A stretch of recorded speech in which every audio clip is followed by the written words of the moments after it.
పాకిస్తాన్ సైనిక దాడుల తీరుపై ఆ దేశ ప్రతిపక్ష నేత జమీయత్ ఉలేమా ఈ ఇస్లాం అధ్యక్షుడు మౌలానా ఫజ్లుర్ రెహమాన్ తీవ్రస్థాయిలో విరుచుకుపడ్డారు. ఇటీవల ఆఫ్ఘనిస్తాన్ సరిహద్దుల్లో పాక్ జరిపిన సైనిక దాడులను ఆయన తప్పుబట్టారు. ఆఫ్ఘన్ గడ్డపై ఉన్న శత్రువులను ఏరివేస్తున్నామనే పేరుతో పాక్ జరుపుతున్న ఈ దాడుల వల్ల అమాయక పౌరులు ప్రాణాలు కోల్పోతున్నారని ఆయన ఆవేదన వ్యక్తం చేశారు. సైన్యం తీసుకుంటున్న ఇటువంటి ఏకపక్ష నిర్ణయాలు దేశ ప్రయోజనాలకు విఘాతం కలిగిస్తున్నాయని ఆయన ఘాటుగా విమర్శించారు.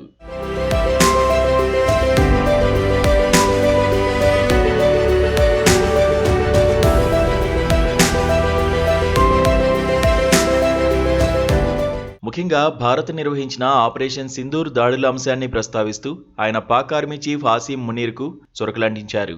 ఆఫ్ఘనిస్తాన్లోని శత్రువులపై మనం జరిపే దాడులను మనం సమర్థించుకుంటే రేపు పాకిస్తాన్లోని బహవల్పూర్ వంటి ప్రాంతాల్లో ఉన్న ఉగ్రవాదులను లక్ష్యంగా చేసుకుని భారత్ దాడులు చేస్తే ఆ దేశం కూడా తన చర్యను అదేవిధంగా సమర్థించుకుంటుంది కదా అని ప్రశ్నించారు. పాక్ వైఖరి వల్ల అంతర్జాతీయంగా భారత్ చేసే దాడులకు బలం చేకూరుతుందని ఆయన హెచ్చరించారు.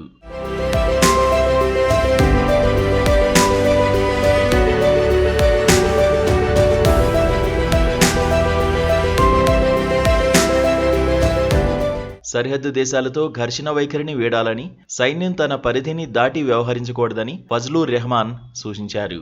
ఉగ్రవాదం పేరుతో పొరుగు దేశాలపై దాడులు చేయడం వల్ల సమస్యలు పరిష్కారం కావని, పైగా పాకిస్తాన్ గడ్డపైకి శత్రువులను ఆహ్వానించినట్లు అవుతుందని పేర్కొన్నారు. పాక్ అంతర్గత రాజకీయాల్లో, విదేశీ వ్యవహారాల్లో సైన్యం మితిమీరిన జోక్యం చేసుకోవడం వల్లే దేశం ఇటువంటి క్లిష్ట పరిస్థితులను ఎదుర్కోవాల్సి వస్తోందని ఆయన తన ప్రసంగంలో స్పష్టం చేశారు.